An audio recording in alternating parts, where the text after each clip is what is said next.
Hey there, Modern Math teacher. Kristen Moore here, your host here on the Modern Math Teacher podcast. And I'm so excited to be here with you today talking about another project in progress. You guys, just today I was tagged in so many posts all about PBL design and how projects work and how to create them for your classroom. So I'm really excited to share every time I run a project in my classroom and then give you guys all an update on how that's going. A lot of you picked up the probability project during the last TBT sale or in the last couple of weeks because probability is usually a unit that we get to at the end of the year after state testing, after all the big things are done. Then we finally decide we have time for probability. And clearly, I am no exception to that because this is when I had time for probability. So, in this project, I love to have my students create games. And my favorite part about having a probability fair is that my students get to design their own games. They get to play games with one another. They get to see the probability in real life. And what I also love about this is that you can do this in the classroom either as a full PBL, where you are going to go through an entire launch process and you're going to get those need to know questions. You're going to guide them through the different phases of the project while you're on your learning journey. Or you can do this as an end of unit project. Okay. So remember the difference between a PBL and a project is that in project based learning, you are learning all along the way. You're traveling through these different milestones together and you're learning more information that helps you get to the next milestone. And in the end, like they might both end in the same thing, which for us is a probability fair. But for you, it could be something else. So then a project, on the other hand, is after all the learning is done, the students know the material, they just get to apply it. And it can take you 1, 2, or 3 days, however long it takes. So for this one, we knew that we were going to be out of our rooms quite a bit. During this unit, we are working on some work as a math curriculum liaisons. And so we've been out looking at our scope and sequence and looking at our curriculum and where we want to go with that. So if you are also a part of that job, go ahead, shout me out and get me a DM and we will definitely talk about that. But today, I want to talk about the probability project. So, because we were staying out of the classroom, we knew we were going to be popping in and out. We couldn't do this as a full PBL unit, but what we did instead was like a week-long project at the end. So, we still got to go through some of the different phases. Obviously, it wasn't a learning journey. This is just like a learning recap for them. So, with our probability fair this year, we launched it by playing some simple games. There are so many different like probability stations activities that you can find on TPT. I can't remember where we got ours from, but we always start by playing some simple games and then debriefing it.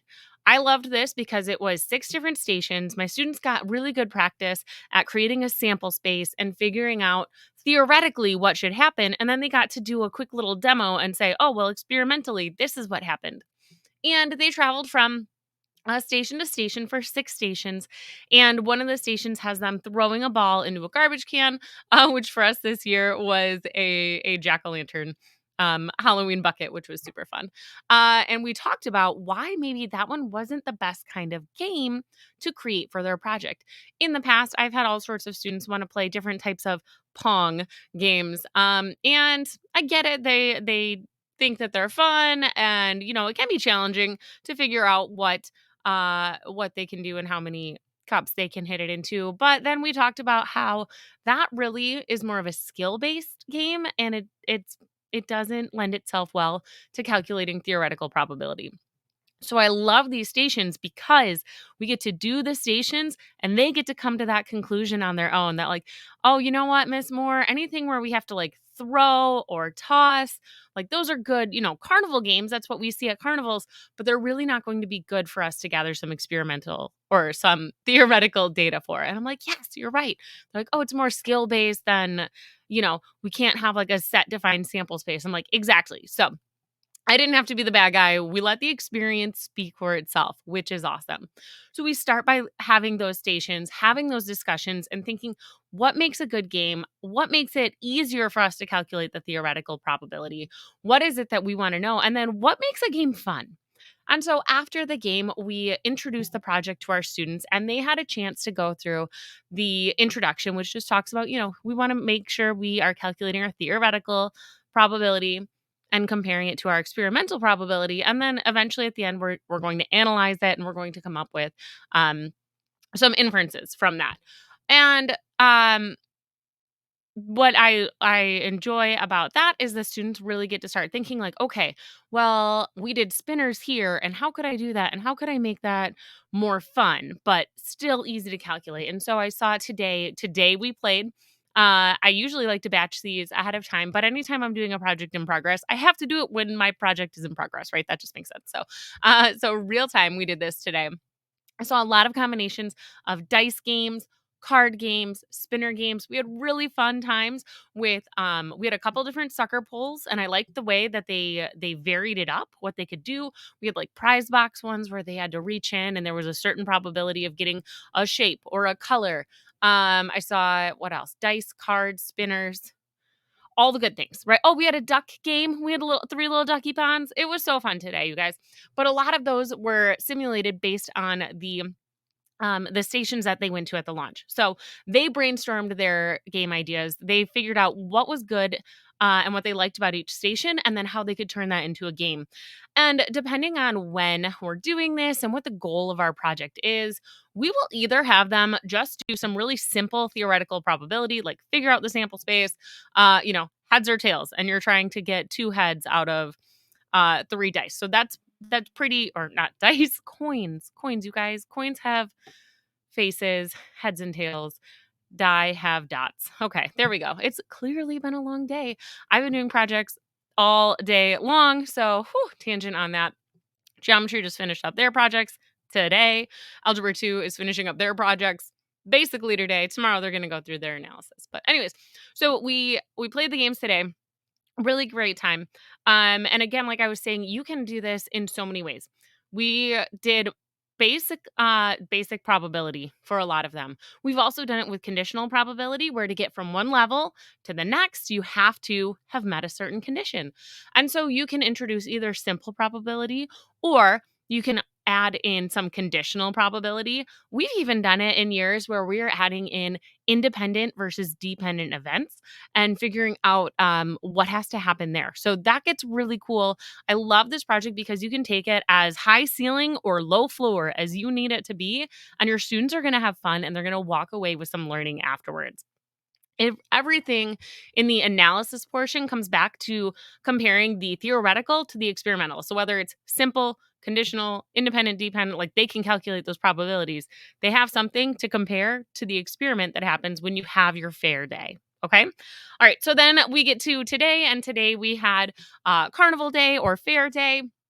And I decorate my room with all sorts of fun, festive things. The students get, nice red and white tablecloths out on their tables. And so they get to set up their own little booth. They have their rules there. They've got their game ready. They've got prizes. If they don't have prizes, I give them a whole strand of tickets, right? I give them a bunch of tickets. They get to award tickets for people who are winning. And then they all get to come up to the ticket booth, which they love. I always have a box of like random prizes from Amazon on there. It was, I don't know, $20 for like 250 prizes. And the kids were going crazy over them. We got little guys that are like sticky hand guys and they can walk up walls or they can stick to my ceilings. So, whoops, sorry about that. They get helicopters, which are so fun. Slinkies were hugely popular today. And then, of course, candy, because half the games involved candy. And then throughout the day, all the kids were like, I don't need this bag of candy, Miss Moore. Do you want it? And I was like, yes, that would be perfect for the prize table. So they played their games today and they collected all of their data. They had somebody stay and man their station at the fair, and they were recording, wins and losses and what level they were at for all the different things. And then tomorrow we're going to debrief and talk about it, which is going to be great. That's where we're going to reflect on the experience together. And then they're also going to get a chance to reflect individually. So tomorrow as a class, we're going to debrief and talk about what went well. Actually, I guess it's today if you're listening in real time. So today in my classroom, or tomorrow in my time, we're going to debrief on a class. What went well? what was surprising about the fair and the results that they got, what maybe they would change. And then they're going to get a chance to look at their theoretical and their experimental data and answer some analysis questions on that to just go a little bit deeper. And that will be a wrap for that project. So again, what I love about having a probability fair is the students get to design games. They get to explore probability in a low floor, high ceiling way, depending on what you, the teacher, want to do. And I can do this as either a full scale PBL unit, and we do bits and pieces and learn along the way, or I can do it as an end of unit project like I did here, one of the awesome dessert projects of the year. And then that's a fun experience, and it's still a great assessment and learning opportunity for the students as well. So there's really no one way to do this type of project. It's whatever suits your classroom. And that's what makes it just the best, especially this time of year when you don't know when you're going to have your next fire drill. You don't know when it's going to be senior walkout. You don't know if you've suddenly got a webinar that you've got to watch, or you all have to go to an assembly, right? So I love the flexibility of this. In honor of me wrapping that one up this week, I will just throw that one on sale this week because some of you might hear this and feel inspired like, oh man, I've got 3 or 4 days. I could rock a project with my kids. That would be a great opportunity for them. So I'll go put all my probability items on sale on TPT as soon as we wrap here. Whew. All right, you guys. That is it. That's what we've got for Algebra 2.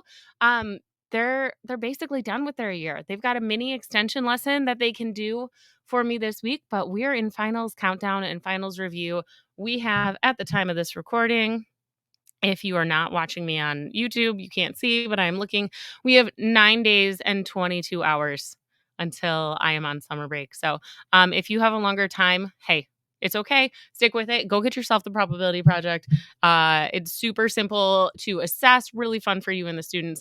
And it's going to be on sale now because sharing is caring, right? Okay. All right, you guys. Well, hey, until next time, keep your sanity, keep smiling. Hope the sun keeps shining on you.